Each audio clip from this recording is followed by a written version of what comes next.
Good afternoon. It's Tuesday, the 18th of October, 2016, just after 1 o'clock. Welcome to UK Column News. I'm your host, Brian Gerrish. With me in the studio, Mike Robinson. We will be joined by live video Skype link by David Ellis from Strategic Defence Initiatives. All we're going to say on the weather is it's chilly, although there is some sunshine, and that appears to be the case across the rest of the country. Chilly winds blowing. Financial matters coming. Chilly Willies. If you like, Mike. Yeah, so we're starting off with Wicked Willie himself, William Hague. Here we go. Central bankers have lost the plot, he says. I have to say, you know, there are some firsts in the news from time to time, and this has got to be a first that I'm agreeing with William Hague. As I'm about to comment on, I don't think he's changed sides at all, but we'll come on to that in a second. He said that central banks collectively have now indeed lost the plot. They're blowing up a bubble of make-believe money to avoid immediate pain, except for penalising the poor and the prudent. Like doctors keeping their patients on a drip many years after an operation, they're losing credibility and producing very dangerous side effects. This follows on from criticism from Theresa May at the Tory party conference, where she was criticising sort of monetary policy from the Bank of England. Mark Carney said that he would not take instructions from politicians. But Hague here saying that central banks are going to find themselves losing their independence if they don't wise up. Like I say, William Hague hasn't suddenly changed sides. He's not suddenly one of the good guys. What this is indicative of is the state of the financial system, the state of the relationship between the financial system and politicians at the moment, as it all collapses in a big heap of muddy poo. What a statement by Mark Carney. So we got the Bank of England just saying we are not going to take instructions from politicians. Indeed. So the scam of the Bank of England being anything to do with the nation is coming home to roost pretty quickly. David. Well, that's standard policy with central bankers, that they don't take instructions from politicians. I mean, so Mark Carney is actually saying it from their perspective. So he's telling everybody what the situation is. So just try and view that objectively. That is standard policy amongst all central bankers, from BIS, Bank of England, ECB. It doesn't work like that with them, you know. So maybe William Hague has actually realised this fact. I mean, it's sort of been undiscussed for so many decades now. I think the last people to discuss it was sort of within Churchill's sphere in World War II. So, you know, this is quite an alarming comment from William Hague. Very alarming on the politician side. Don't think anything's changed on the bankers' side, but on the political side, yes, this is a big step for a politician to say that. I think it is, but I think, as I say, it's more indicative of the faction fighting within the various elites, and because we should just remember, of course, William Hague has just earned £1 million for giving speeches, so he's in the Tony Blair bracket. It's remarkable, isn't it? You go down a water slide at a fun park with a McDonald's baseball cap on, and years later you're making millions out of speeches. Yeah. How does that work? I don't know. Perhaps we should give it a try. Yes. Let's book a place at Alton Towers, I suppose it would be. So another day, another Deutsche Bank announcement, and this time it's $38 million of fines to pay for fixing the silver price.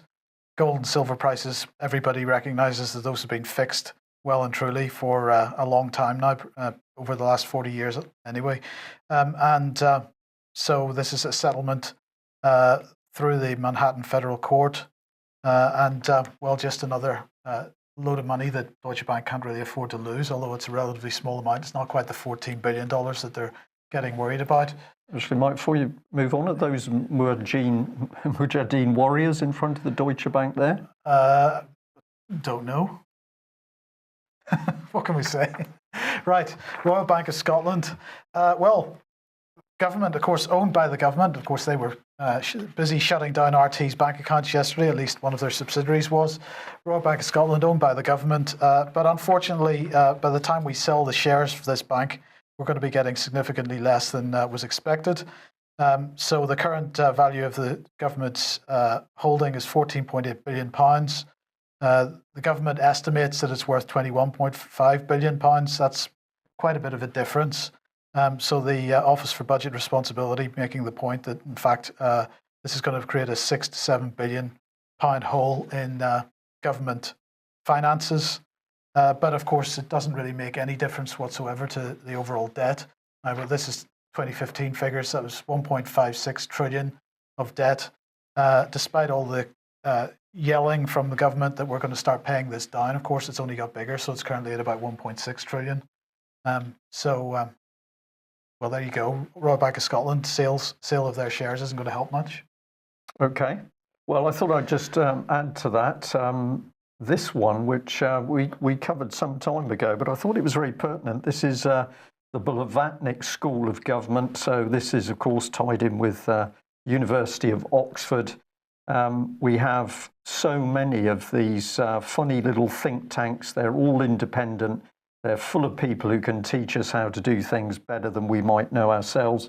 But I thought we'd remind people that when we went looking, we just happened to find that Mr. Mark Carnage was in there himself. So on one hand, he says they're not going to take instructions from politicians. On the other hand, he's embedded in the Blavatnik School of Government in Oxford, teaching other people how to govern the nation, alongside Bill Clinton, I think, was the person. Next photograph. The next photograph, yeah. So how does this happen? I don't know. David, do you want any final comment on the bankers? One of the things I'm interested in is, did Theresa May go to Switzerland before she assumed Prime Minister's office in order to get a briefing from the Bank of International Settlements? There were several people suggested this. Well, it's certainly a valid question. And in terms of the protocol at the BIS, the politicians are not allowed in, and they are not regarded, and it's generally accepted that the political class, establishment, whatever you want to call them, or interface, or ministers or whoever, are viewed from the central bankers as not having capable intellect to be a central banker. Therefore, they're of lesser capability. So the instructions, you can see how the instructions or the command chain actually works. It works from in terms of those that control the money tell the politicians what they're going to be doing. So Mark Carney and all the rest of them that are making these sorts of comments, they're being from their point of view truthful and honest. This is how it is. But unfortunately for the general public, the majority of the general public don't understand just how that relationship works, how it interfaces them with the people, and how policy is actually flowed in terms of following the money, finding the policy, and then vice versa. So that's the, you know, whether she was over there getting instructions. I find it rather ironic, really, because that's where Lenin was supposed to be on the night of the Russian Revolution breaking out, but he didn't. He was summoned apparently, but didn't attend and went back to Russia. So one can certainly look at there's a lot of circumstantial factors there with Theresa May's visit. So perhaps that's a question we need to sort of ask her personally, but I have no idea how we would go about that. Yeah. Okay. Well, thank you. We'll leave that as supposition at the moment. Let's focus on the reality of the crowing Western media, because Russia Today has had a letter from the National Westminster Bank saying that they're going to close their accounts in December. They don't want to discuss it. There's no ifs or buts. It's going to happen. And we decided just to pick up on The Guardian to see the I'm lost for words again, but just the disgraceful commentary from British newspapers over what's been going on. So if we have a look at the meat, this is the opening of the Guardian article. Closure of Russia Today's bank accounts, nothing to do with us, says the Treasury. And this is, we're going to add to this graphic, so we just hold it on screen, please. But this is the opening statement from the Guardian that they went to the Treasury to say to the Treasury, did you have anything to do with the the order to close Russia Today's bank account, and the Treasury said to them, no, it wasn't us, we didn't do anything. And the Guardian didn't bother to go to MI5, which might have put in some media pressure. Or the Foreign Office. Or the Foreign Office to put in some media. Well, actually, there was a bit of comment from them, Mike, but this was the thing. We spoke to the Treasury and they said, we didn't do it. So the Guardian reports that as truth. So let's just go through it. What did the Guardian say? The Treasury had nothing to do with NatWest's move. Russia Today became more and more about painting a negative picture of the West. That nasty Russia Today channel, it's nothing like British newspapers and media painting a negative picture of Russia. Russia Today started to paint a negative picture of the West. That's terrible. And on it goes. And I've taken quite a bit because I think it's important. This is about truth. Often questioning more, which of course is the little logo, part of the logo for Russia Today, often questioning more meant wallowing in conspiracy theory, giving airtime to 9/11 truthers and other basement bloggers. Away from the lunatic fringes, the channel often covered the same kind of stories in Britain and the US as The Guardian might. It focused on injustice and official malpractice and social tensions and political demonstrations. So there's The Guardian. Oh, you can trust us because we've been focusing on injustice. Of course, they're not reporting anything about child abuse. They're not reporting criminality in Westminster. But this is their own propaganda spewing out on the back of the Russia Today story. Especially in the US, the channel built up a following for touching the kind of issues that many mainstream networks did not. So now we're coming into the meat of it. The Russia Today actually became successful in reporting issues that The Guardian wouldn't report, but they don't seem to get the significance, or perhaps they do. And then in comes the dagger. During the annexation of Crimea, Russia Today complained about misinformation from the West. Well, that all seems pretty appropriate because if we follow it through, Russia Today has portrayed Russia's military intervention in Syria as a campaign against terrorists. What an outrageous statement, Mike. Terrible. And reflects Moscow's official position that no civilians have been killed by Russian jets. Well, I'd like The Guardian to substantiate that because I haven't seen that. And I don't think that even Moscow would be stupid enough to say that they can be conducting military operations with no risks to civilians. But here's the dagger from The Guardian, pure propaganda coming in from the other side. And here he is. This is for you, Mike, obviously. David Clark, a former Foreign Office advisor and the chair of the Russia Foundation, said the BBC's office in Moscow could now be in the front line for possible Kremlin reprisals. That would be a shame. That would be a shame. But the BBC is the flagship British broadcaster. It's a public body, but in the Russian mind, it's an arm of the state, and they see it as a proxy. They will look at kicking British journalists out of Russia. Nobody in UK thinks that the BBC is perhaps a government broadcaster then. Just those Russians. Must be. Yeah. I must be Russian. And here's the question more.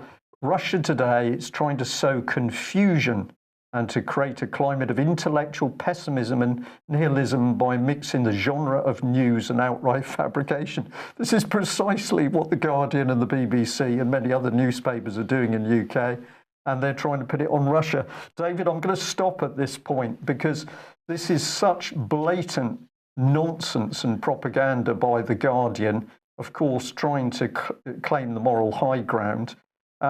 We've been deluded by our own press and media for a very long time. Is this the opportunity to take the lid off what's going on in UK?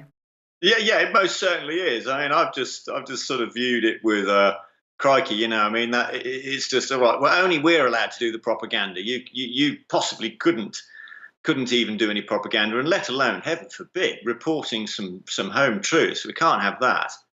I mean, we've seen 100 years now of Russia bashing and sexed up anti-Russian reports and fabricated nonsense, much the same as what we saw with Blair in Iraq, completely sexed up nonsense, and of course the realities are very, very different. And as we said on the last show, if Russia was so bad, why have successive British governments smashed our military, obliterated our military and our industry to the degree that they have?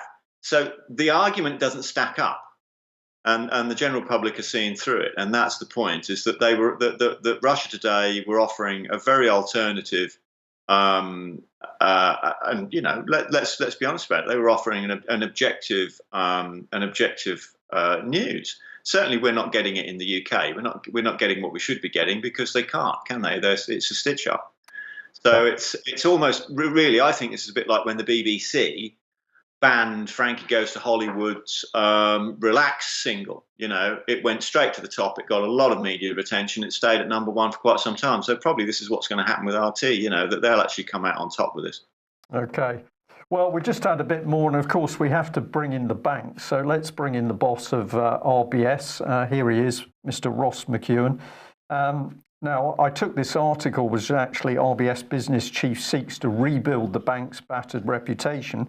I thought this was a good place to start. So, of course, RBS owns the NatWest, and the NatWest then says it's going to pull Russia Today's funding effectively, or its banking facility. When the NatWest was questioned about why they were doing this, they did eventually produce a statement. But it took actually about 6 hours to come out of the system. I would guess that's because NatWest had to actually make contact with your Foreign Office, Mike, and agree what the party line was, and then the statement comes out. But if we follow through the reporters from that Guardian article, it gets even more interesting. There was two of them. This is the first one, Luke Harding.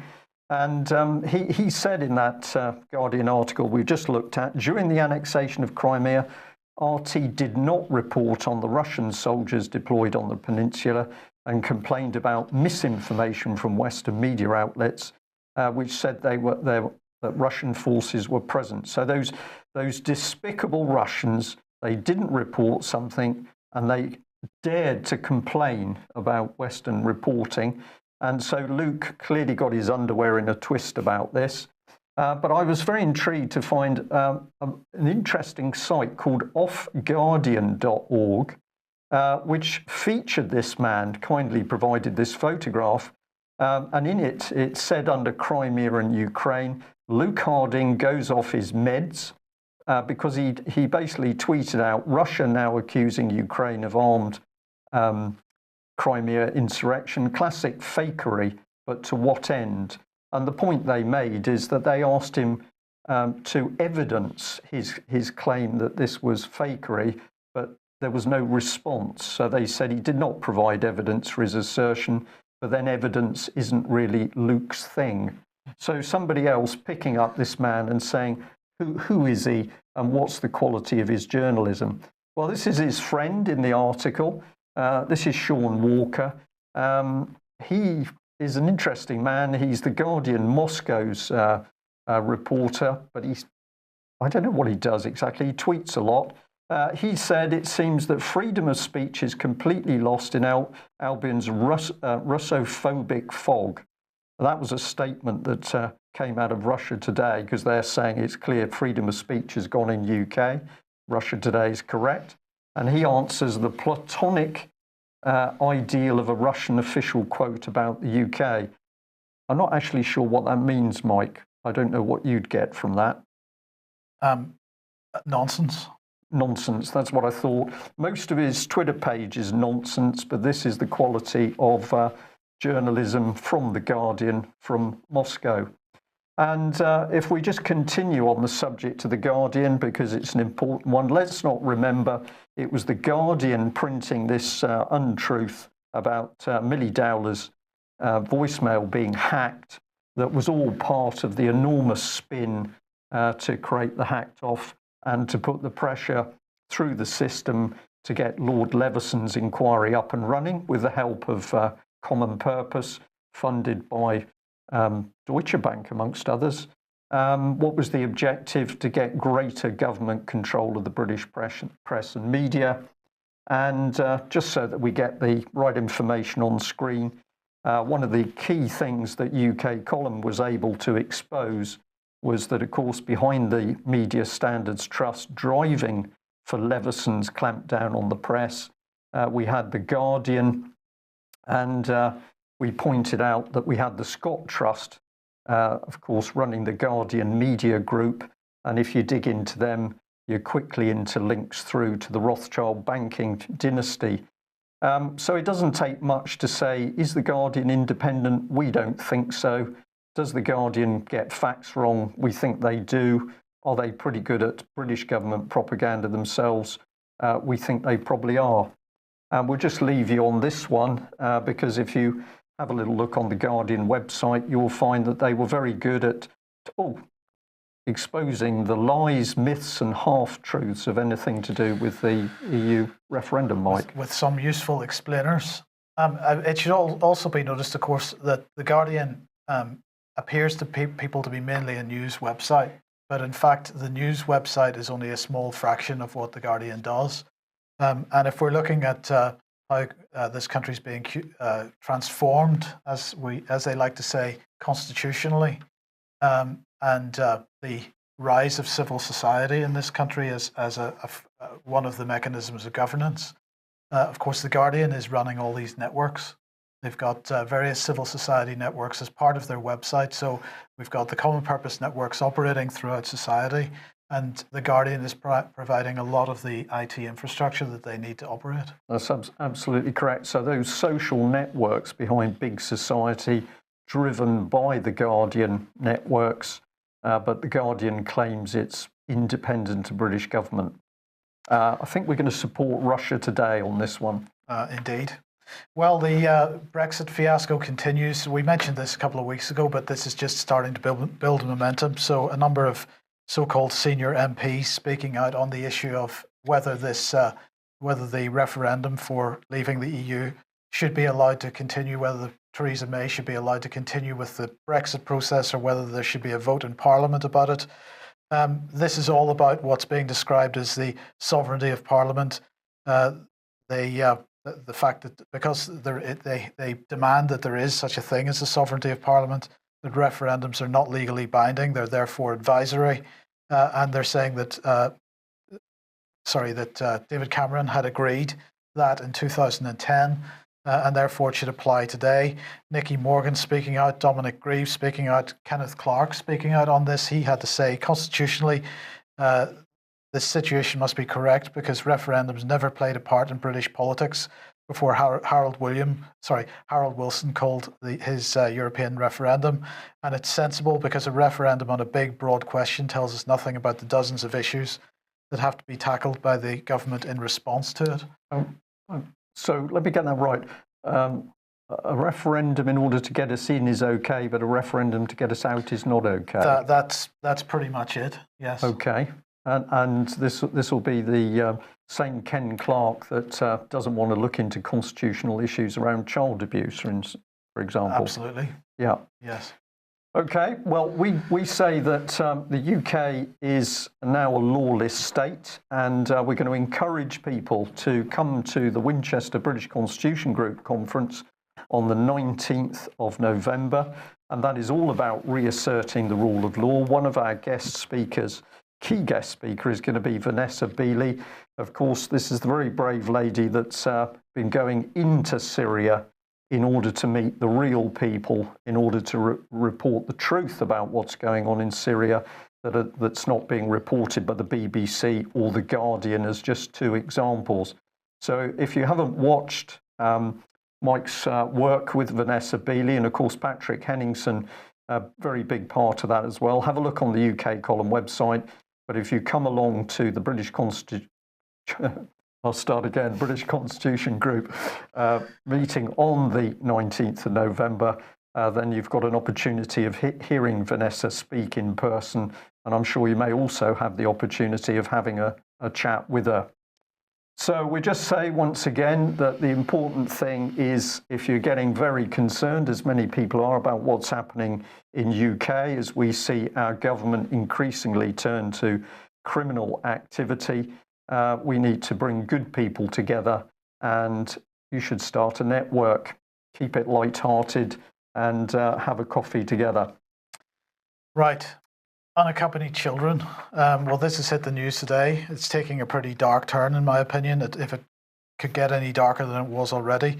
Of course, we've been talking about this extensively over the last several months because of the number of unaccompanied children that have disappeared in this country since they were brought here. So the most of the mainstream press, right across the press, they were discussing this today. The first group of unaccompanied children arriving from Calais, because they're taking down the Calais camp. And this is following, the government says, the Home Secretary's pledge to transfer as many minors as possible before the camp is cleared. So this group, they say, were aged between 14 and 17. They were taken across the channel this morning, and they were screened and processed by the Home Office. Well, they're saying that more children are due to arrive from France. And a Home Office spokesperson said, "We can confirm a group of children who left Calais camp this morning have arrived in the UK. This is the start of the process of transfer as many eligible children as possible before the start of the clearance." And so it goes on. These children between 14 and 17, they say, and they're going to be handed over to families that are already here. So, of course, the mainstream press covered this widely.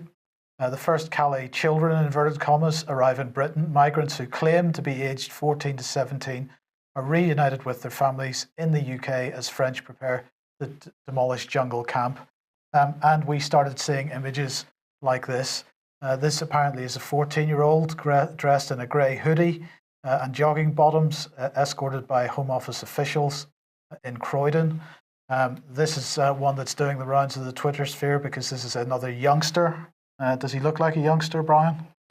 Well, the answer to that is no, although I was going to say he looks older than the politician we had on the other day. Right. But he certainly doesn't look a youngster now. This is the point. So then we go on. UK Border Force staff escort the first group of unaccompanied minors. And this guy is supposed to be 14 to 17. Yeah, right. And so it goes on. And this guy looks like he's 40, never mind 14. Yeah. So, of course, this has had a huge reaction on the Twitter sphere. People going mad because these photographs are showing these unaccompanied minors, and they're saying that these are terrorists coming into the country and all this kind of thing. This, to me, is, these photographs are absolutely staged. There's no question about that. And so if people are getting wound up about whether these are young children coming into this country or whether they are older people masquerading as unaccompanied children coming into this country, we'll just think of the effect that has. First of all, it starts winding people up, making people fearful about terrorists coming into the country. Second of all, what it absolutely does is completely undermine any kind of pressure on politicians, including Tim Farron and others, about the fate of genuine unaccompanied minors coming into this country. What happens when they get into the care system? They disappear out of the care system, into sexual slavery, into other kinds of slavery. This, of course, is a big topic for Theresa May this week. She's been talking about it extensively. She mentioned it at the Tory party conference. She said that her biggest worry in life was child sexual abuse and slavery. She's doing nothing about it, and this is absolutely a staged story which the mainstream media are running right across every newspaper in order to wind people up and divert attention away from the issue of children disappearing through the system into trafficking networks. So we call it what it is, Mike. This is more propaganda. However slight the form, this is propaganda. Exactly the same sort of propaganda that Russia Today is warning is going on and being used against Russia or against Syria itself. But it's being used against us. Being used against us in UK. There was one image on the Daily Mail article which perhaps is a bit more likely. We've actually got a girl in it, for example, as well. And these At least two of them look significantly younger than the other photographs. But I think we've got to be pretty careful and pretty discerning about what we see in the mainstream press and start asking questions before we start just pushing out stuff over Twitter, which is pretty inflammatory. Yeah. Perhaps we can just ask David on this one. You are based in the Midlands and passions are running very high at this sort of thing. Our warning is that what would the British government like? Trouble on the streets, because then they can bring in more draconian clampdown measures. What's your feel about how the public see this in the Midlands? There's certainly no matter what sort of conversation topic or subject you seem to start with, it seems to go very, very quickly into we the people or the general public, sort of saying, complete unhappy, etc., etc. And a lot of people ask me that question: do you anticipate civil unrest with all this, with all these sorts of problems when effectively the public could get to a point where it would balk? So it's a difficult one to answer, because it really depends on the mood of the British, and we're incredibly slow to rise. But I've got to say that would be the worst possible outcome, because those sorts of things in Great Britain never fare very well. We look at the miners; they fared terribly unwell under it. We look at Wat Tyler with his attempt in the Middle Ages. All those people were effectively then rounded up and executed. The same then happened under Henry VIII's rule. These sorts of things never go well in this country. So we've got a system, and the system is we assert our rights and we get our elected representatives to do their job. Now that's incredibly difficult, but there is one but with this. We were told by Charles I exactly what was expected of us, and that is that democracy expects the exceptional from the people, from the ordinary.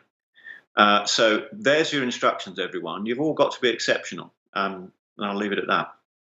Thank you. Okay. EU foreign ministers meeting then. That happened yesterday. It began yesterday. Boris was there. And they really were pushing for, or at least he was over there pushing for sanctions on Russia over its role in Syria. But unfortunately, in his quiet backroom meetings, he doesn't seem to have been able to get the support for it. So anyway, what was he saying? Before he went, he was saying we will be discussing how to keep pressure up on the Assad regime and on its puppeteers in the form of the Russian government.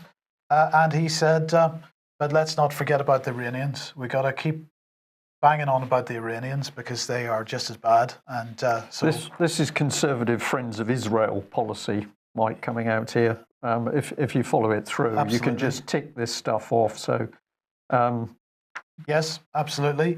Now, as I say, he didn't get support from Europe, and here's Federica Mogherini, who's effectively the EU foreign minister.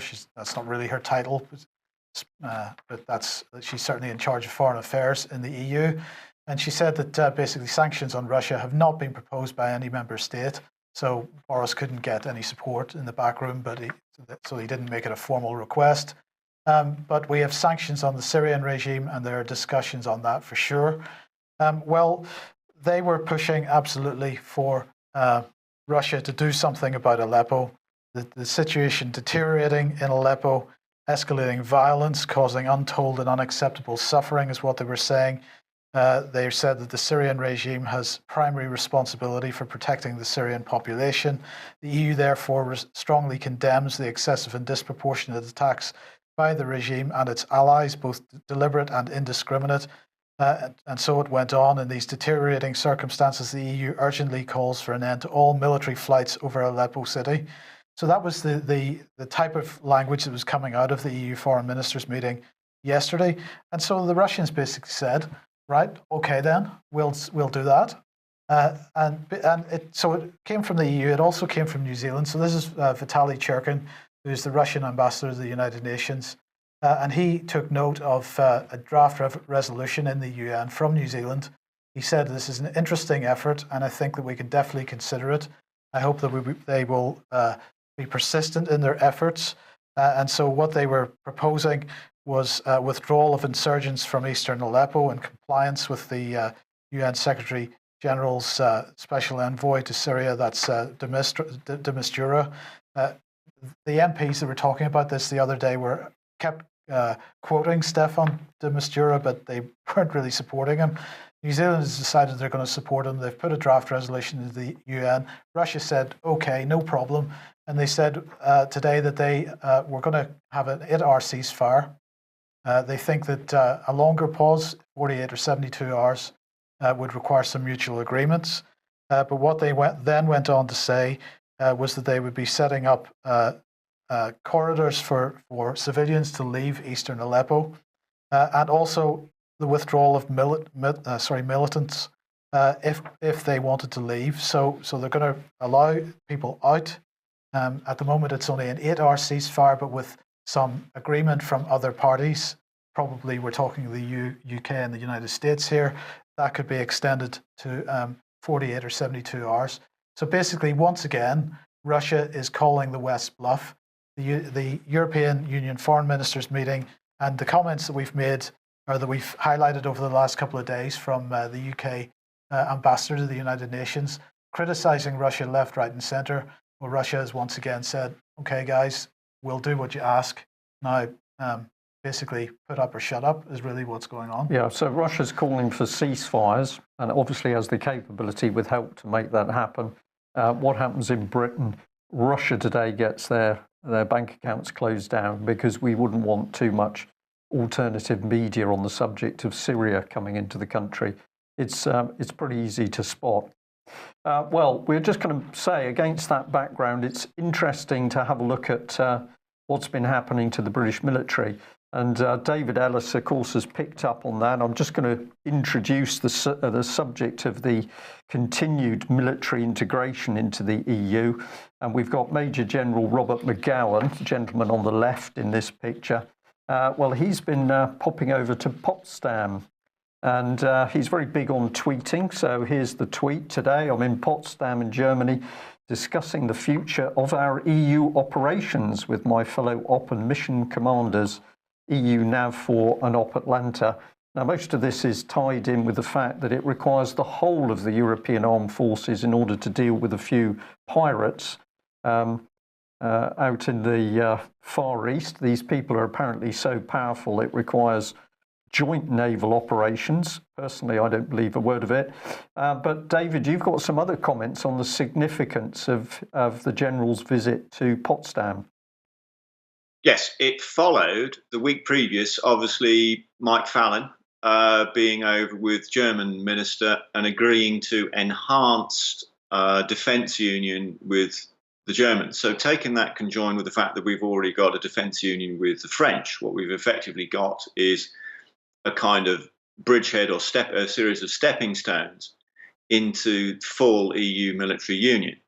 So that seems to be the position as Fallon left it by making those comments that he made. Now, immediately what happened after that is Major General McGowan here has gone over to Potsdam and they've had a meeting there with the rest of the top brass. You can see some senior officers there from across the EU zone, from all sorts of looking as if they're heads of service of their own country. So why are they in Potsdam?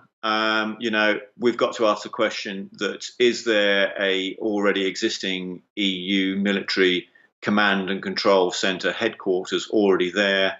And is it built? Is it constructed? Did they agree to activate? That being the case, did they agree at that meeting post Fallon's comments on enhanced defence union? Did all those officers actually establish that HQ to go into operation?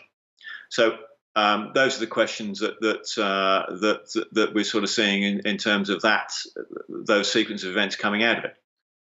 So, David, we had these European headquarters were set up very quietly over the last, 5 or more years. So the public in UK simply not told about it, but new joint EU headquarters set up. We're now seeing the Potsdam one being used despite the fact that Britain is supposed to be withdrawing from the European Union. UK column, with your help, has exposed what was going on down at RAF St Morgan in Cornwall, where we had an extremely large European HQ set up, particularly with efforts from the French. And we know that inside the Northwood London HQ, that similar European Union command and control facilities were set up. Public was not told about this at the time, but now at the very time we're supposed to be leaving the European Union, this command and control structure is being activated and Britain's armed forces are being sucked in even further. This is the reality of what's going on, surely. Well, surely that is. I mean, if you're to take Fallon's comments on face value, that there's a considerable amount of intertwining there with our, sovereign Her Majesty's Armed Forces being intertwined with other states, with the view to being a full EU, union of military union, and they're now calling it defence union. So perhaps I got a bit fidgety with the original phraseology, but nonetheless, this is an absolute fundamental requirement from the prescribed ascent pathway for the EU to become a state, that it would have to have currency union, it would have to have military union. The military union would then trigger it being able to establish a treasury. Everybody would then get a tax bill for that, and it would become a state, and it would have its government in the fashion that it's been designed to have it. So it's a very, very important aspect. It's a very important key objective of the EU. And it's not been debated properly. It's not in the mainstream press. It's not in any of the parties. Most of the parties run a mile as soon as you start to talk about this. And most of the MPs I've interfaced with literally run away from you because they know the general public would balk at the thought of going into military union with the EU. And that's what appears to be happening. But of course, it's political suicide. Nobody will put it in a manifesto. Nobody will talk about it and actually have a vote on the thing. So, what we're seeing here is very, very worrying, because what it means, of course, is with military union, the EU can have budgetary union. And that's from capital procurement budgets. So that will affect our industry, our jobs, our family, your way of life. And it will then be operational budgets. So once it gets to decide what the operational budget is, it will decide where the military goes, internal or external, and what it does. Now, we've always said for some years now, in conjoined with you guys there, that Syria would be the lever for this. And talking up the war with Russia, of course, helps that cause. It assists the EU to get this. So, as I've said to a lot of the generals and admirals with regard to this, that are ex-service, not in service, that the most logical outcome of an exacerbation in Syria or against Russia or another front that opens up somewhere else, heaven forbid, is the outcome would be the formation of military union. That looks like what the EU are driving for here with this little gem from Magawan, thank you very much, on what's happened here in Potsdam. Yeah. So we all need to get our pens and paper out. We all need to pick up the phones and start asking our MPs what on earth is going on.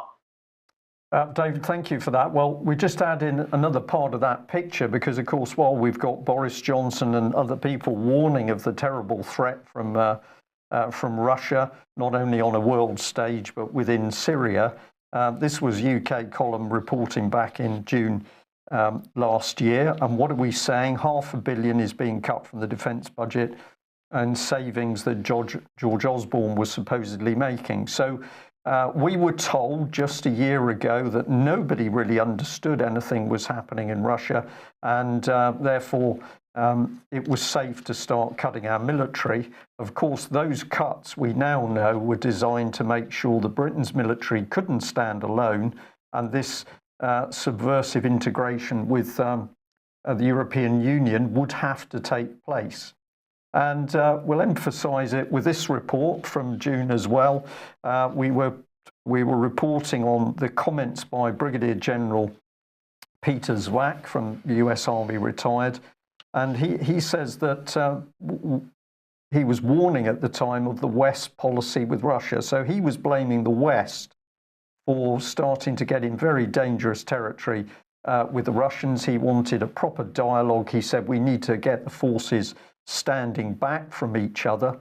What we've seen on the contrary is NATO in particular pushing forces right up to the borders. And he said there needs to be a defusing of aggressive EU policy. And Mike, you're telling us that they're having meetings to see if they can put more pressure on Russia over Syria as a minimum.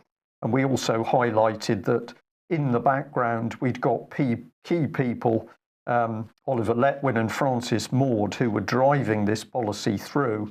And it was clear that David Cameron, as Prime Minister, was just completely out of the loop.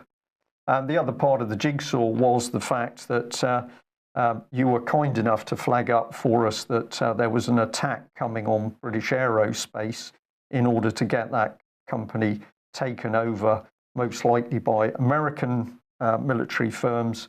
And the idea of that was that we have no ability as a nation state to arm our own armed forces. In view of what we're now starting to see happen with the banks and the financial markets, would you like to just add a bit on how you see the picture with Lockheed Martin and British Aerospace at the moment? Yeah, let me first comment on Peter Zwack. He's a very long-standing, very well-considered, very well-read. His appreciation and regard for history is immense. I've had some dialogue with him when he was a defense attaché out in Moscow, and the guy knows what he's talking about. And his primary concern at the time was the established